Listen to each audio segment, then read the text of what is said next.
आज की कहानी है जादुई बिल्ली और राजकुमारी। बहुत ही पुराने समय की बात है। एक साम्राज्य में एक बहुत ही समृद्ध राजा और रानी रहते थे। उनकी एक छोटी सी बेटी पिंकी थी। एक दिन रानी पिंकी के साथ बगीचे में बैठी थी।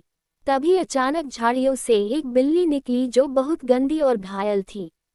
बिल्ली को देखकर पिंकी बहुत खुश हो रही थी, इसलिए रानी ने बिल्ली को पालतू बनाने और साफ करने का आदेश दिया। फिर बिल्ली और पिंकी पूरे दिन एक दूसरे के साथ खेलते थे। दोनों में इतना प्यार हो गया कि पिंकी बिल्ली के बिना सोती ही नहीं थी। फिर एक रात बिल्ली का घाव ठीक हो गया और वह चुपके से महल से चली गई, जिसकी वजह से पिंकी बहुत रोई और राजा ने हुक्म दिया कि बिल्ली को ढूंढा जाए। लेकिन किसी को बिल्ली नहीं मिली और वक्त गुजरते ही बिल्ली को भुला दिया गया। कुछ वर्षों के बाद राजकुमारी जवान और बहुत सुंदर भी हो गई। राजकुमारी को जंगल में घूमने और अकेले में गुनगुनाने का बहुत शौक था। एक दिन वह अपने सेवकों के साथ जंगल में सैर के लिए गई। वहां उसने अपनी सुरीली आवाज में गुनगुनाना शुरू किया। उसकी मधुर आवाज सुनकर उसके सेवक सो गए। फिर वो अकेली गुनगुनाती जंगल में बहुत आगे निकल गई। उसके गुनगुनाने की आवाज जंगल के देव ने सुनी और दीवाना हो गया। देव शहजादी को उठाकर अपने साथ ले गया और कैद कर दिया। देव ने कहा, क्या तुम सिर्फ मेरे लिए गुनगुनाया करोगी? शहजादी काफी देर रोती रही लेकिन उसकी मदद को कोई नहीं आया।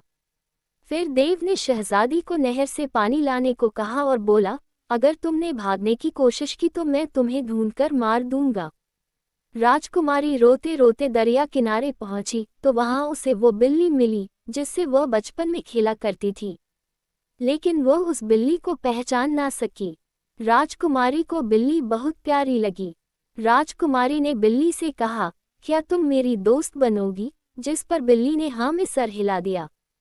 फिर शहजादी ने उसे सारी कहानी सुनाई कि उसे देव ने बंदी बना लिया है और वह भाग भी नहीं सकती, और कहा, काश कि तुम मुझे बचा सकती।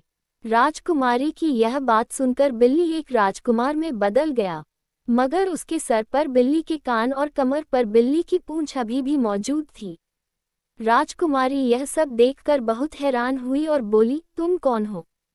इस पर बिल्ली बोला, घबराओ नहीं, मैं पड़ोस की सल्तनत का शहजादा हूँ। मेरे बचपन में मुझे बद्दुआ दी गई कि मैं बिल्ली की शक्ल में इस जंगल में रहूं, और मैं तब तक ऐसे ही रहूंगा जब तक मैं किसी व्यक्ति पर मेहरबानी न कर दूं जिसका उसे खबर न हो। इतने में देव ने गुस्से से शहजादी को पुकारा, जिसे सुनकर राजकुमारी ने शहजादे से इजाजत मांगी और गुफा की तरफ चल पड़ी। अगले दिन जब शहजादी दोपहर के लिए खाना बना रही थी तो बिल्ली शहजादा चुपके से गुफा में आया। उस वक्त देव गुफा में मौजूद नहीं था। बिल्ली ने पूछा, राजकुमारी तुम क्या कर रही हो? राजकुमारी ने कहा, मैं देव के लिए कुछ अच्छी सी चीज बनाने की कोशिश कर रही हूँ और सोच रही हूँ कि स्ट्रॉबेरी सूप बना लूँ। ये कहकर राजकुमारी स्ट्रॉबेरी लेने के लिए जंगल में गई। उसके पीछे बिल्ली राजकुमार भी गया।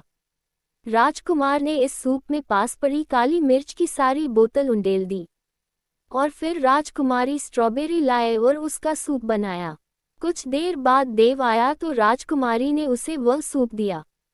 तो सूप पीते ही देव चीखने लगा और पानी के लिए दरिया की तरफ भागा। वहां पर उसका इंतजार जादुई बिल्ली कर रही थी। बिल्ली ने जब देव को अपनी तरफ आते देखा तो उसने अपनी पूंछ को बढ़ाकर पेड़ के साथ बांध दिया। जैसे ही देव दरिया के पास आया तो वह पूंछ से टकराकर दरिया में जा गिरा। देखते ही देखते दरिया का तेज बहाव देव को बहा ले गया। उसके बाद वह फिर कभी नहीं देखा गया।